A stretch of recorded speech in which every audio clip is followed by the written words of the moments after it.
요즘 은행에서 상담해드리는 60대 어르신들이 하나같이 하시는 말씀이 있어요. 60대에 쓴 돈 중에 제일 후회되는 지출이 따로 있다고요. 한 번은 70대 할아버님이 저한테 이러시더라고요. 내가 정년퇴직하고 받은 돈으로 뭐가 남았는지 아나? 통장에 남은 건 숫자 몇 개뿐이고 가슴에 남은 건 후회뿐이야. 안녕하세요, 여러분.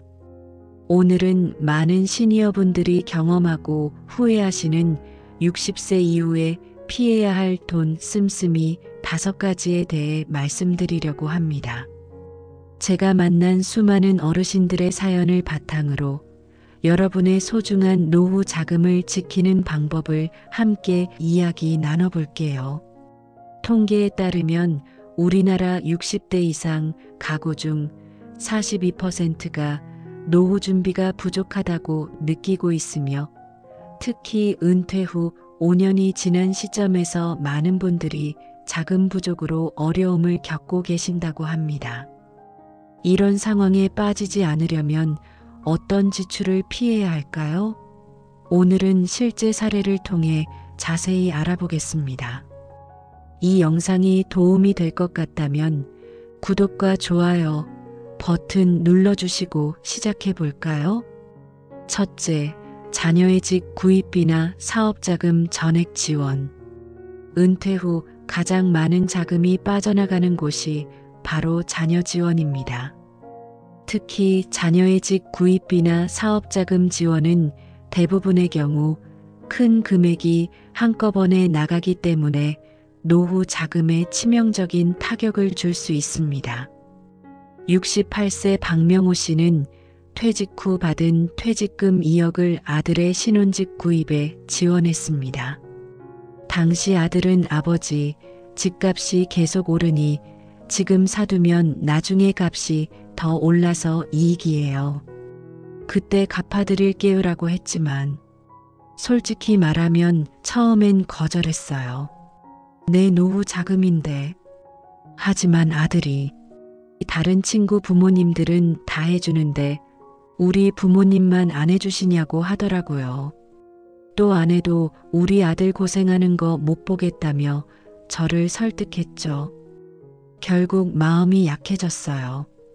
3년 후부터 매달 일정 금액씩 상환하기로 약속했어요. 하지만 3년이 지난 지금 아들 부부는 아이가 태어나서 오히려 더 큰 집을 원하고 있고 처음에 약속했던 상환은 이야기도 꺼내지 않아요.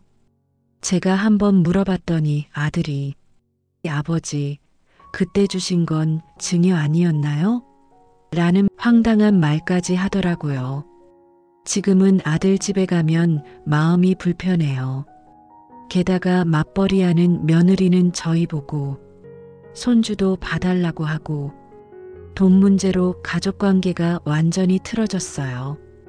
67세 이영숙 씨의 경우는 더 심각했습니다. 퇴직금 3억 중에서 절반인 1억 5천만 원을 딸의 카페 창업에 지원했어요.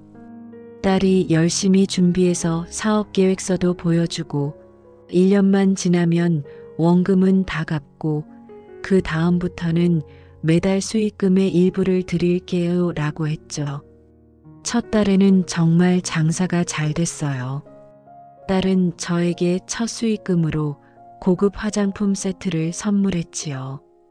하지만 2달째부터 손님이 줄기 시작했고 월세를 감당하지 못해 6개월 만에 카페는 문을 닫았어요. 결국 제가 받은 것은 엄마 미안해요. 나도 열심히 했는데 안 됐어요 라는 말뿐이었습니다. 이어서 김 씨는 덧붙입니다. 더 속상한 건 후에 알고 보니 딸이 창업 전문가와 상담도 없이 즉흥적으로 시작했다는 거예요. 게다가 월세가 비싼 강남 지역에 카페를 냈는데 알고 보니 그 상권은 이미 포화 상태였어요. 지금 딸은 취업해서 월급 받고 잘 살고 있는데 엄마가 투자한 돈은 나중에 꼭 갚겠다는 말만 하고 있습니다. 그 돈을 받을 수 있을 거라는 생각이 들지 않네요. 후회스럽습니다. 최근 신문 기사에 따르면 60대 이상의 부모가 자녀에게 지원한 금액은 평균 6,500만 원인데 이 중 50% 이상은 전액 손실 또는 일부만 회수한 것으로 나타났습니다. 65세 최정윤 씨는 또 다른 사례를 들려줍니다. 아들이 IT 스타트업을 한다고 해서 1억을 투자했어요. 아버지, 요즘은 IT가 대세예요. 우리 회사가 성공하면 주식 가치가 100배는 뛸 거예요 라고 했죠. 저는 IT나 스타트업에 대해 잘 몰라서 아들 말만 믿었어요. 계약서도 없이 그냥 통장에 돈만 넣어줬죠. 최 씨는 쓰라린 미소를 짓습니다. 2년 후 회사는 망했고 돈은 모두 사라졌어요. 나중에 알고 보니 아들이 창업한 분야는 이미 대기업들이 다 진출해 있던 레드오션이었고 경쟁력도 없었어요. 아들은 지금 취업해서 일하고 있지만 저는 퇴직금의 3분의 1을 날렸죠. 아들은 슬슬 저의 눈치를 보며 피하고 갚겠다는 말도 없고 그럴 생각도 없어 보입니다. 지금도 매달 생활비가 빠듯해서 아내와 다툼이 잦아요. 어르신들이 후회하는 가장 큰 이유는 자녀에게 지원한 금액이 문제가 아니라 자신의 노후를 전혀 고려하지 않고 거액을 지원했다는 점입니다. 노후 설계 전문가 이현주 씨는 이렇게 조언합니다. 자녀 지원은 결코 나쁜 것이 아닙니다. 부모로서 자녀의 성공과 행복을 바라는 마음은 자연스러운 것이죠. 하지만 자신의 노후 자금을 제외한 여유 자금의 30% 이내로 제한하는 것이 바람직합니다. 왜 30%냐고요? 이는 최악의 경우, 즉 투자금을 완전히 잃더라도 노후 생활에 치명적인 타격을 입지 않는 수준이기 때문입니다. 이어서 이 전문가는 구체적인 방법론을 제시합니다. 자녀에게 돈을 지원할 때는 3가지 원칙을 기억하세요. 첫째, 반드시 서면으로 증여인지 대여인지 명확히 해두세요. 가족이라도 돈 문제는 분명히 해야 합니다. 공증을 통해 법적 효력을 갖추는 것도 좋은 방법입니다. 둘째, 대여라면 상환 계획을 구체적으로 작성하세요. 월 상환액, 이자율, 상환 기간을 명시해야 합니다. 셋째, 정기적으로 상환 상황을 점검하세요. 처음 한두 번 상환이 지연되면 즉시 대화를 통해 해결해야 합니다. 미루다 보면 나중에는 해결이 더욱 어려워집니다. 금융심리학자 정민호 박사는 또 다른 관점에서 조언합니다. 자녀 세대는 부모 세대보다 경제적 어려움에 처할 가능성이 높습니다. 주택가격 상승, 취업난, 경제적 불확실성 등으로 인해 부모의 지원 없이는 독립하기 어려운 상황입니다. 이런 사회적 배경을 이해하되 그렇다고 부모가 모든 책임을 질 필요는 없습니다. 합리적인 지원과 자녀의 자립을 동시에 고려하는 균형 잡힌 접근이 필요합니다. 성공적으로 자녀 지원을 한 사례도 있습니다. 71세 장윤철 씨의 경우입니다. 저도 아들 사업에 5천만 원을 지원했어요. 하지만 먼저 제 노후 자금을 확보한 후에 여유 자금으로만 지원했고 대신 법적으로 확실한 계약서를 작성했습니다. 대출 계약서와 같은 형식으로 이자율, 상환 기간, 상환 방식까지 모두 명시했죠. 이게 오히려 아들에게도 책임감을 주었어요. 지금은 3년째 약속대로 매달 원리금을 상환하고 있습니다. 두 번째, 지인의 사업 투자나 보증입니다. 60세 이후에 특히 주의해야 할 또 다른 지출은 바로 지인의 사업 투자나 보증입니다. 오랜 시간 쌓아온 인간관계와 신뢰 때문에 더욱 위험한 함정이 될 수 있습니다. 72세 이진혁 씨는 30년 지기 친구의 부탁으로 퇴직금 중 1억 원을 투자했습니다. 대학 동창이자 30년 넘게 가족처럼 지낸 친구였어요. 명절마다 가족들끼리 모이고 서로의 집에서 숙박도 할 정도로 가까웠죠. 어느 날 그 친구가 찾아와서 진호야, 이번에 정말 확실한 사업이야. 중국에서 특허받은 건강식품을 들여와서 판매하는 건데 이미 계약은 다 끝났고 이익률이 엄청나게 높아. 6개월만 지나면 2배로 불려줄게 라고 했어요. 30년 지기 친구인데 의심할 이유가 없었죠. 이 씨는 지금도 그날을 생생히 기억합니다. 아내가 걱정하긴 했지만 내가 평생 알고 지낸 친구인데 걱정 마 라고 했어요. 결국 퇴직금 1억을 송금했죠. 그런데 6개월은커녕 2주 만에 친구는 연락이 두절되었어요. 처음에는 해외 출장이라 생각했는데 점점 불안해지더라고요. 결국 친구 집에 찾아갔는데 이미 이사를 간 뒤였습니다. 이 씨는 깊은 한숨을 내쉽니다. 나중에 알고 보니 친구는 저뿐만 아니라 여러 지인에게서 같은 방식으로 돈을 모아 해외로 도주했다고 합니다. 총 10억 원 정도를 모았다고 하더군요. 경찰에 신고했지만 해외로 도피해서 수사가 어렵다고 했습니다. 지금 친구는 행방도 모릅니다. 제 노후 자금의 절반이 사라졌고 제 삶도 마음도 무너졌어요. 살맛이 안 납니다. 이 씨의 사례는 극단적인 경우지만 지인의 사업 투자에 손실을 본 경우는 무척 많습니다. 69세 이희준 씨는 또 다른 형태의 피해 사례를 들려줍니다. 직접 돈을 빌려주거나 투자한 건 아니었어요. 40년 넘게 한 동네에 살았던 이웃이 있었는데 그분이 작은 금속 가공 공장을 하고 있었어요. 어느 날 은행 대출 보증이 필요하다며 도움을 청했죠. 사업이 잘 되고 있는데 시설 확장을 위해 잠시 자금이 필요하다. 절대 피해 안 끼치겠다는 말에 5천만 원 대출의 보증인이 되어줬어요. 최 씨는 눈물을 글썽입니다.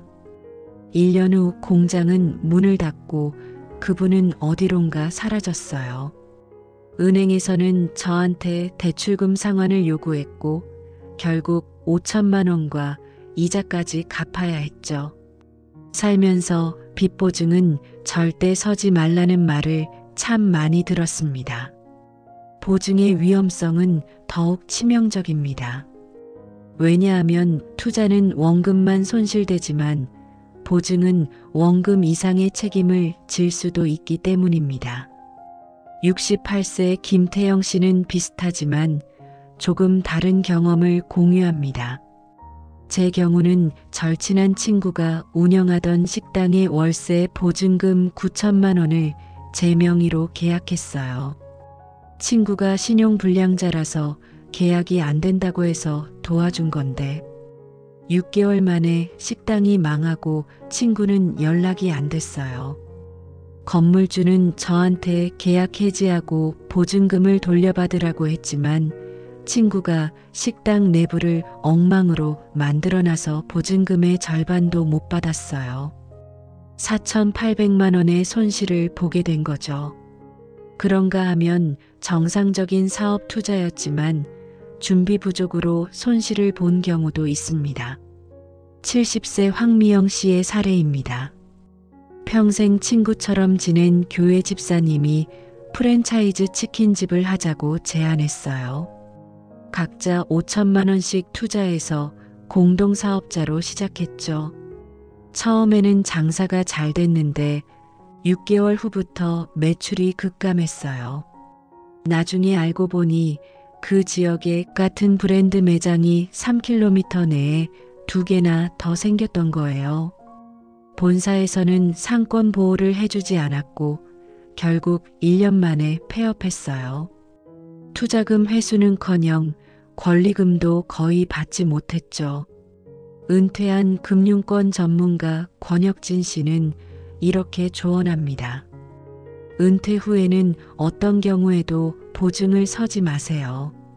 이것은 절대적인 원칙으로 삼으셔야 합니다. 왜냐하면 보증은 여러분이 통제할 수 없는 위험을 떠안는 행위이기 때문입니다.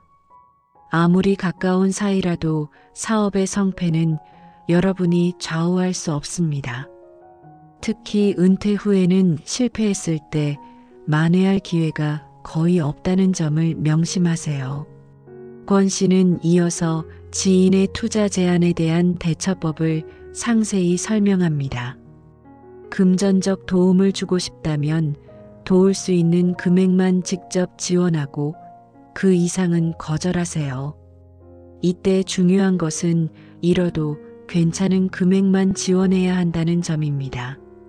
투자 역시 원금이 보장되지 않는 고위험 상품은 피하세요. 특히 지인의 부탁이라면 더욱 경계해야 합니다. 정이 있기 때문에 오히려 냉정한 판단이 어렵습니다. 권 씨는 거절하는 구체적인 방법론도 제시합니다. 나도 도와주고 싶지만 재무 설계사와 상담 결과 노후 자금으로 묶여 있어서 빼낼 수 없다고 말하는 것입니다. 전문가를 방패로 내세우면 감정적 부담 없이 거절할 수 있습니다. 또는 배우자와 상의해 봐야 한다고 말한 후 며칠 후 배우자가 반대한다고 이야기하는 방법도 있습니다. 돈 관리를 배우자가 해서 라며 부드럽게 거절하세요. 직접적인 거절보다 제3자를 통한 거절이 관계 유지에 도움이 됩니다. 투자심리학 전문가 한지민 교수는 지인과의 금전 관계에 대한 심리적 측면을 설명합니다. 인간관계와 돈이 섞이면 객관적 판단력이 현저히 떨어집니다. 특히 오랜 관계일수록 배신할 리 없다는 신뢰가 판단을 흐리게 합니다. 하지만 통계에 따르면 60대 이상이 당하는 금융사기의 80% 이상이 지인을 통해 이루어집니다. 왜냐하면 사기꾼들은 의도적으로 오랜 시간 신뢰관계를 구축한 후 행동하기 때문입니다. 희망적인 사례도 있습니다. 68세 박상무 씨는 지인의 투자 제안을 이렇게 처리했습니다. 친구가 고수익 사업이라며 투자를 제안했을 때 저는 사업 계획서를 보여달라고 했어요. 그리고 그 계획서를 경영 컨설턴트인 제 아들에게 검토해달라고 부탁했죠. 결과는 수익성이 불투명하고 위험 요소가 많다는 것이었어요. 결국 투자를 거절했는데 1년 후 그 사업은 실패했습니다. 제가 원칙을 지켰기 때문에 큰 손실을 피할 수 있었어요. 기억하세요. 돈거래는 돈뿐만 아니라 사람도 잃게 됩니다. 셋째, 과도한 경조사비와 모임 회비. 우리나라는 인간관계와 정, 의리를 중시하는 문화가 있습니다. 하지만 은퇴 후에는 이런 정과 의리가 때로는 큰 경제적 부담으로 다가올 수 있습니다. 특히 각종 모임의 회비와 경조사비는 꾸준히 나가는 고정 지출이 되어 노후 생활을 위협하기도 합니다. 67세 박정숙 씨는 매달 연금으로 150만 원을 받고 있지만 그중 50만 원이 각종 경조사비와 모임 회비로 나간다고 합니다. 제가 참여하는 모임이 정말 많아요. 고등학교 동창회, 대학교 동창회, 고향 향후회, 아파트 분여회, 교회 모임, 취미 동호회까지 모두 10개가 넘어요. 한 모임당 월 3만 원에서 5만 원 정도 회비가 들고 거기다 누가 결혼한나, 환갑이다, 집들이다 하면 또 부조금을 내야 하고 박 씨는 한숨을 쉬며 계속합니다. 사실 이 모든 모임이 제게 의미가 있는 것은 아니에요. 몇몇은 그냥 관성적으로 나가는 거죠. 하지만 오랫동안 해온 모임이라 빠지기가 눈치 보이고 또 혹시 내가 경조사가 있을 때 도움을 받을 수도 있으니까 계속 나가게 되는 것 같아요. 특히 문제가 되는 것은 체면 때문에 자신의 형편보다 많은 금액을 내게 된다는 점입니다. 71세 이태호 씨는 이런 지출 때문에 고민 끝에 결단을 내렸습니다. 저는 퇴직 후 1년 동안 거의 모든 모임에 빠짐없이 참석했어요. 하지만 통장 잔고는 계속 줄어드는데 모임에서 얻는 만족감은 그에 비례하지 않더라고요. 특히 일부 모임은 음주가 과하고 뒤풀이까지 이어져서 건강에도 좋지 않았죠. 그래서 결단을 내렸어요. 그냥 모든 모임을 다 탈퇴했어요. 이 씨는 자신의 경험을 이어갑니다. 처음에는 서운해하는 사람들도 있었지만 그 다음부터는 연락도 안 하고 찾지도 않아요. 그런 모임에 이렇게 오랫동안 의미를 두었다니 허무할 뿐이에요. 차라리 지금은 제 마음이 훨씬 편해요. 매달 고정 지출이 줄어드니 여유자금으로 취미생활도 할 수 있고요. 지금은 정말 가까운 친구 서너 명과만 정기적으로 만나고 있는데 오히려 관계의 질이 더 깊어진 것 같아요. 많은 사람들과 얕게 만나는 것보다 몇 명과 깊게 만나는 게 더 행복하더라고요. 너무 늦게 알아버린 것 같아요. 73세 김영철 씨는 또 다른 접근법을 공유합니다. 저는 모임을 다 탈퇴하지는 않았지만 선택과 집중을 했어요. 7개 모임 중에서 정말 의미 있는 3개만 남기고 나머지는 정리했죠. 그리고 남긴 모임에서도 회비는 정상적으로 내지만 경조사는 제 형편에 맞게 내겠다고 분명히 말했어요. 처음엔 당황해하지만 다들 이해해 주더라고요. 진짜 친구라면 금액에 많고 적음보다 마음을 더 중요하게 생각하니까요. 66세 송미란 씨는 경조사비에 대한 자신만의 원칙을 세웠습니다. 직계 가족 경조사는 30만 원, 조카나 사촌은 10만 원, 친한 친구는 10만 원, 일반 지인은 5만 원으로 정했죠. 그리고 이 원칙을 절대 어기지 않아요. 누가 뭐라고 해도요. 처음에는 좀 인색하다는 소리도 들었지만 지금은 오히려 제 소신을 존중해 주는 것 같아요. 전문가들은 이렇게 조언합니다.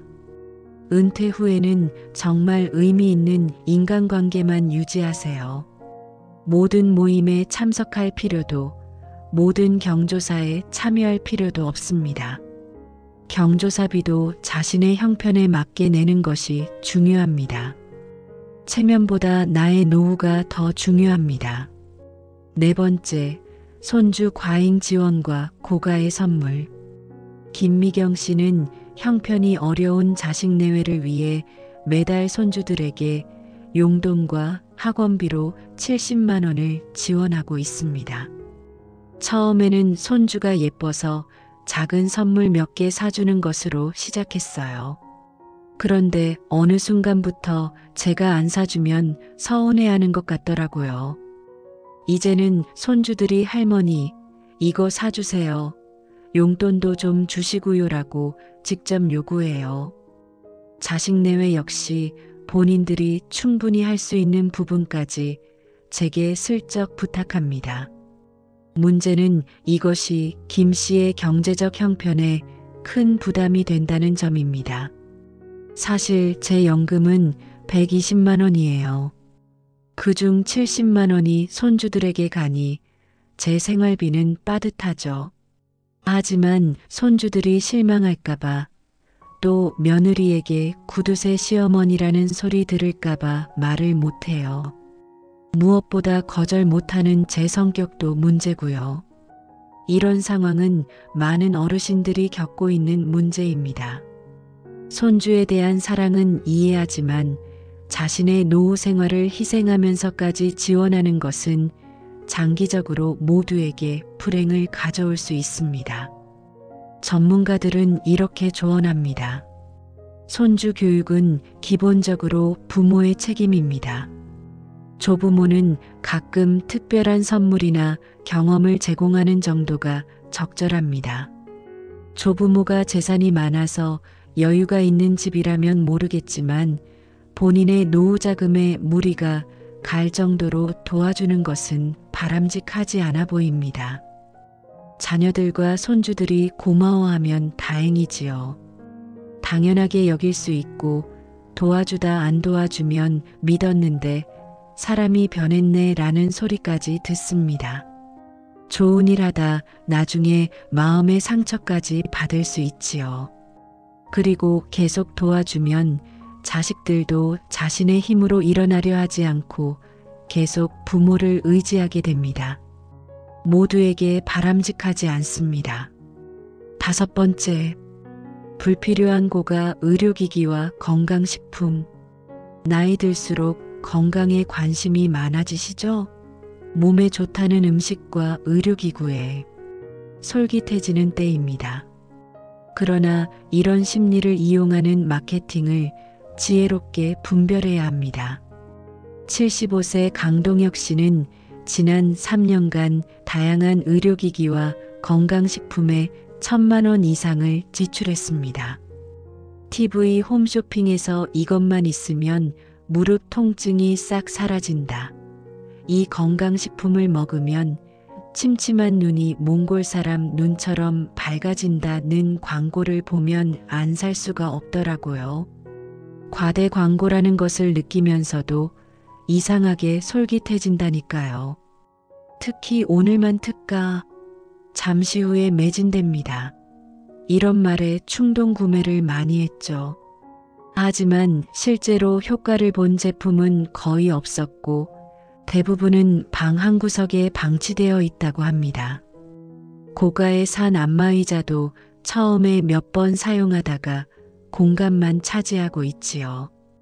69세 윤혜숙 씨도 비슷한 경험을 했습니다.